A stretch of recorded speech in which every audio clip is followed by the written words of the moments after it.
Hello, मैं विकास राजोरा। मेरा subject है बायोलॉजी। आज हम मेल रिप्रोडक्टिव सिस्टम को डिस्कस करेंगे।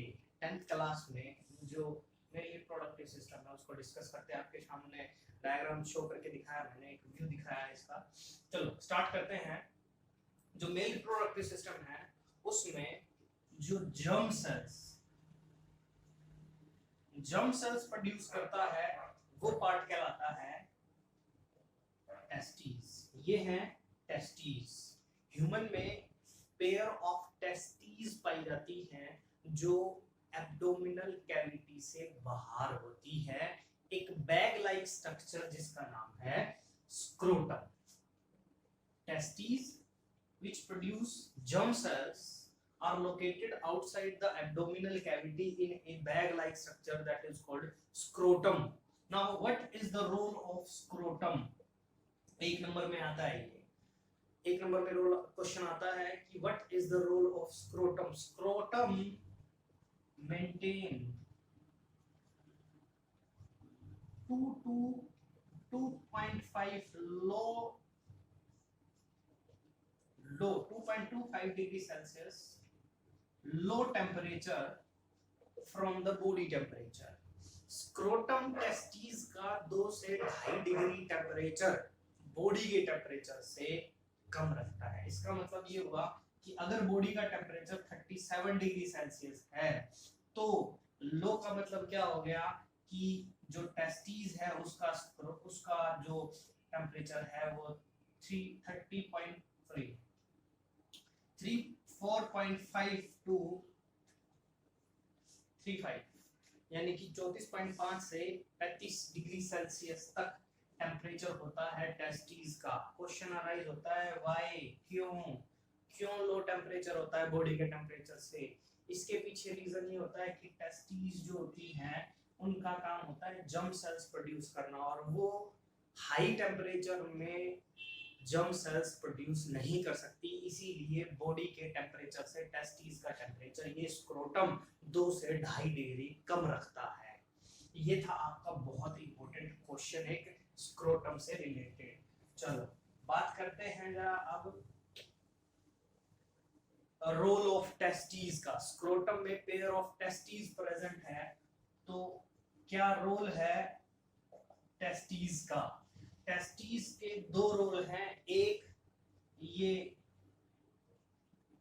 जर्म सेल्स प्रोड्यूस करती हैं और दूसरा इसका रोल होता है कि एक हार्मोन प्रोड्यूस करता है।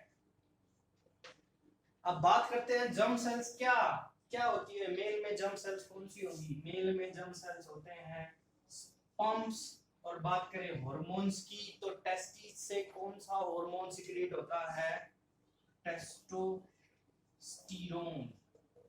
ये हार्मोन सिक्रीट होगा कहां से, टेस्टिस से। और जर्म सेल्स यानी कि स्पर्म्स प्रोड्यूस होंगे वो भी टेस्टिस से। प्यूबर्टी में बात की थी, प्यूबर्टी में कुछ चेंजेस आते हैं, कुछ स्पेशल टाइप के चेंजेस आते हैं और मैंने कहा था वो हार्मोन की वजह से आते हैं।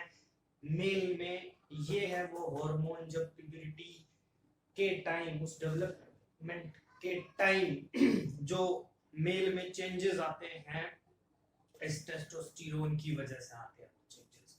चलो अब नेक्स्ट देखते हैं नेक्स्ट पार्ट, ये स्पर्म कहां से कहां जाएंगे और रिप्रोडक्टिव सिस्टम का नेक्स्ट पार्ट। ये हो गई टेस्टिस। टेस्टिस से कनेक्ट होती हैं ट्यूब्स। इन ट्यूब्स को बोलते हैं वास डिफरेंस। वास डिफरेंस अभी बताया। टेस्टिस क्या करती हैं, टेस्टिस स्पर्म प्रोड्यूस करेंगी। ये स्पर्म को रिसीव कौन करेगा, वास डिफरेंस। टेस्टिस से वो स्पर्म्स कहां जाएंगे, वास डिफरेंस में जाएंगे। वास डिफरेंस से वो कहां जाएंगे, ये है यूरेथ्रा। वास डिफरेंस से यूरेथ्रा के थ्रू वो यूरेथ्रा का जो नेक्स्ट पार्ट होता है वो कवर्ड होता है एक स्पॉन्जी स्किन से जिसको बोलते हैं पेनिस। स्पर्म टेस्टिस में बनेंगे, ट्रेवल करेंगे वास डिफरेंसिया, वास डिफरेंसिया से होते हुए यूरेथ्रा का वो पार्ट जो स्पॉन्जी टिश्यू से कवर होता है वो कहलाता है पेनिस। और through the penis the sperm release out from the male body. ये था पूरा पाथवे। अब इसके बीच में क्या आती हैं, ग्लैंड्स प्रेजेंट होती हैं। आपको ग्लैंड्स नजर आ रही होंगी, 1 2 3, 3 पेयर्स ऑफ ग्लैंड होती हैं मेल में। सबसे पहली ग्लैंड होती है सेमिनल वेसिकल्स, दूसरी होती है प्रोस्टेट और तीसरी होती है काउपर। स्पर्म एक्सक्रीट आउट होने से पहले या स्क्रीट आउट होने से पहले या रिलीज होने से पहले through the penis, the glands release fluid. ये फ्लूइड रिलीज करा देती है। तो स्पर्म प्लस फ्लूइड, तो पेनिस से जो रिलीज होता है उसमें स्पर्म प्लस फ्लूइड होता है। अब क्वेश्चन अराइज होता है, what is the role of this fluid? इस फ्लूइड का क्या रोल होगा? इस फ्लूइड का ये रोल होता है कि ये स्पर्म की मूवमेंट में मदद करता है और स्पर्म की मूवमेंट, स्पर्म की जो इजीली जो मूवमेंट होती है उसमें ये फ्लूइड मदद करेगा। तो ये था मेल रिप्रोडक्टिव सिस्टम। इसमें स्पर्म रिलीज होंगे इन द वेजाइना और these sperm have the ability to fertilize the egg। तो नेक्स्ट है हमारा female reproductive system. Female reproductive system में क्या प्रेजेंट होता है? Pair of fallopian tube. तो फैलोपियन ट्यूब कहां से? यहां से लेकर और यहां तक, ये होती है हमारी फैलोपियन ट्यूब। दूसरा है पेयर ऑफ ओवरी, ये है ओवरी। उसके बाद ये है यूटेरस,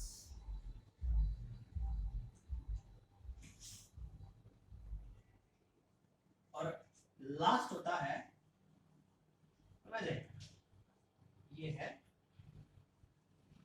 वेजाइना। जैसे मेल में देखा था उसी तरीके से एक एक करके सबका रोल देखेंगे, किसका क्या रोल है। सबसे पहले बात करते हैं ओवरीज की।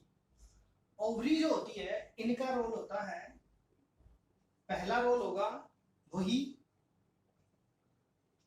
जर्म सेल्स प्रोड्यूस करना, और फीमेल में जर्म सेल्स होती है एग, यानी कि जो फीमेल में गैमीट होगा वो फीमेल गैमीट कहलाएगा एग। नेक्स्ट देखते हैं।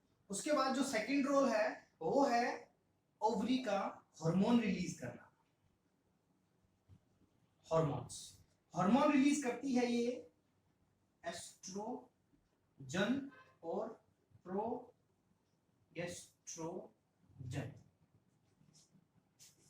प्रोगेस्ट्रोन, तो एस्ट्रोजन और प्रोगेस्ट्रोन ये दो हार्मोन सीक्रेट करती है ओवरी।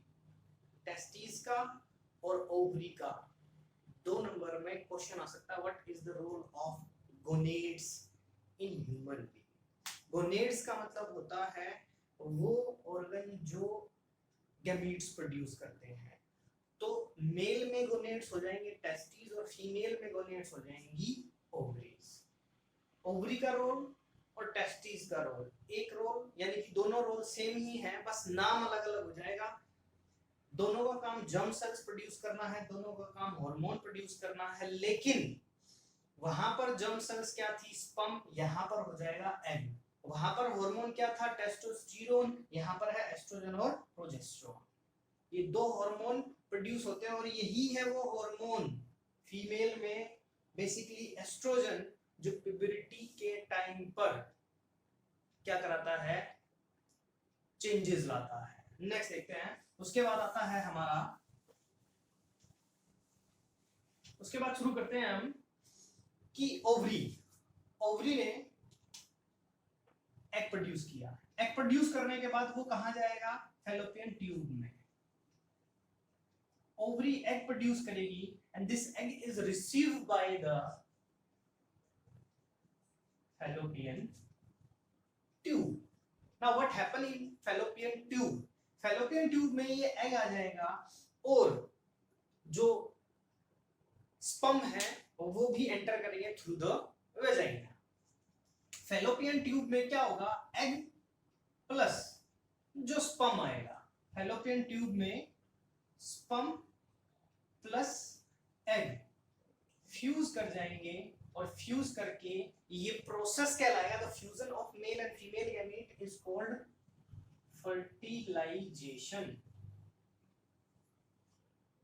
वो प्रोसेस कहलाएगा हमारा फर्टिलाइजेशन, और जो इनके फ्यूजन से जो बनेगा ऑब्वियस सी बात है वो क्या होगा, जाइगोट।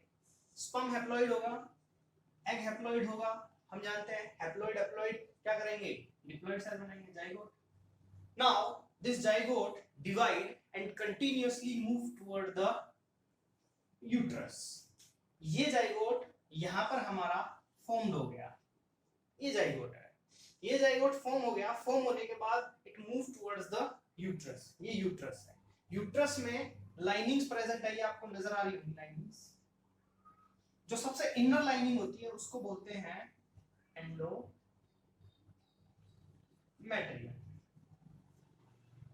तो ये जाइगोट मूव करेगा यूट्रस की तरफ, और यूट्रस में जाकर it attach to the uterine wall.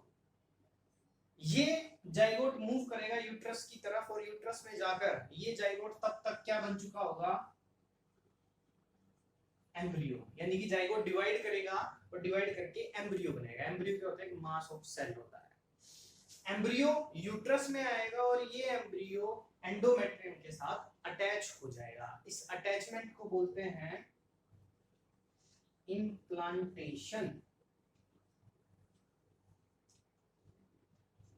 अब यहां ध्यान से सुनेंगे हम, आफ्टर इम्प्लांटेशन क्या होगा। इम्प्लांटेशन के बाद एक डिस्क लाइक मदर टिश्यू और फीटस के टिश्यू से क्या बनेगा, एक डिस्क लाइक स्ट्रक्चर बनेगा जिसको बोलेंगे हम placenta. It is the connection between the mother and foetus, जो किससे बना है, मदर के टिश्यू से, और जो बेबी है, जो फीटस है, उसके टिश्यू से मिलकर एक डिस्क लाइक स्ट्रक्चर बनता है जिसको बोलते हैं प्लेसेंटा। 2 या 3 नंबर में आता है, what is the role of placenta. Placenta, it is a connection between mother and foetus. It provide nutrients to the foetus from the mother and excrete out the waste from fetus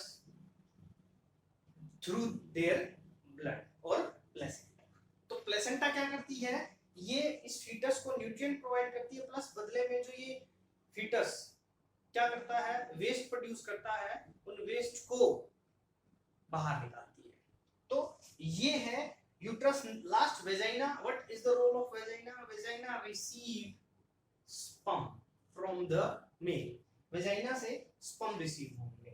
ये थी हमारी development. Then उसके बाद ये embryo जो है, ये embryo develop करेगा, और डेवलप करके क्या बनाएगा, बेबी बनाएगा। और एम्ब्रियो से बेबी बनने का पूरा टाइम कितना होता है, 9 मंथ। यानी कि 9 मंथ लगेंगे क्या होने से, एम्ब्रियो से बेबी बनने में। यानी कि बेबी की डेवलपमेंट जो भी वो 9 मंथ की होती है। इसे हम यूट्रस को वम्ब भी बोलते हैं। इस वम्ब में बेबी की डेवलपमेंट होगी। चलो, ये तो बात थी किसकी, अगर एग फर्टिलाइज हो जाता है। What happen if egg is not fertilise. अगर एग फर्टिलाइज नहीं होता है तो क्या होगा, ये बहुत ही इंपॉर्टेंट है आपका। यहां देखते हैं, अगर एग फर्टिलाइज नहीं होता है तो क्या होगा। If egg is not fertilise, question क्या था, if egg is not fertilise then what happens. If egg is not fertilise then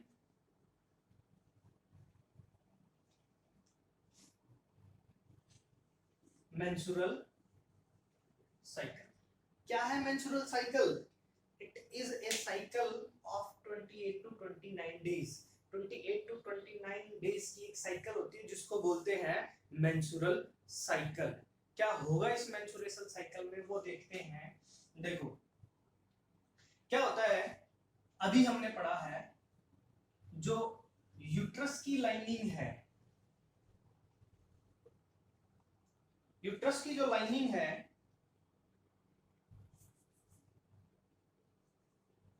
वो क्या करती है, every month they prepare itself for the implantation. Implantation का मतलब एम्ब्रियो का किसके साथ अटैच होना, एंडोमेट्रियम के साथ।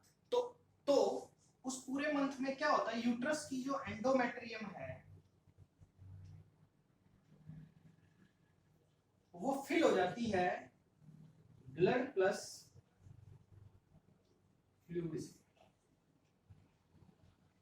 ताकि जब वो एम्ब्रियो आए अटैच हो तो उसको न्यूट्रिएंट्स प्रोवाइड किया जा सके, अटैचमेंट की जा सके। लेकिन अगर एग फर्टिलाइज ना हो तो ये जो प्रिपरेशन है बेकार जाती है। क्यों? क्योंकि एग तो फर्टिलाइज हुआ ही नहीं। एग फर्टिलाइज नहीं हुआ तो क्या हुआ, इम्प्लांटेशन के लिए कोई नहीं आया। जब इम्प्लांटेशन के लिए कोई नहीं आता है तो क्या होता है, ये जो एंडोमेट्रियम है ये ब्रेक हो जाती है। ब्रेक हो जाती है तो ब्रेक होने से क्या होगा, ब्लड जो फ्लूइड था it flow out through the vagina for the next 3 to 5 days। अगले 3 से 5 दिन ब्लड और फ्लूइड जो है वो वेजाइना के थ्रू बाहर निकलता रहता है, जिसको हम बोलते हैं मेंस्ट्रुअल साइकिल। फिर से वही साइकिल जब 5 दिन के बाद जब फिनिश होगा, यानी कि जो ब्लड एक्सक्रीट आउट होना या फ्लूइड जो है वो बाहर निकलना बंद होगा, तो उसके बाद फिर से ये साइकिल स्टार्ट हो जाएगी। दैट मीन एंडोमेट्रियम फिर से अपने आप को तैयार करना स्टार्ट कर देगी इम्प्लांटेशन के लिए। अगर फर्टिलाइजेशन हो जाता है तो वो प्रोसेस होगा, और अगर फर्टिलाइजेशन नहीं होता तो एंडोमेट्रियम फिर से फट गई, देन मेंस्ट्रुएशन साइकिल फिर से स्टार्ट हो जाती है। 3 नंबर में आता है ये मेंस्ट्रुएशन साइकिल का। पूरा हार्मोनल कंट्रोल होता है मेंस्ट्रुएशन साइकिल। प्यूबर्टी में हमने कहा था कि फीमेल में प्यूबर्टी पर मेंस्ट्रुएशन साइकिल स्टार्ट होती है तो वो हार्मोन रिस्पांसिबल होता है कौन सा, एस्ट्रोजन। तो ये था हमारा फीमेल रिप्रोडक्टिव सिस्टम।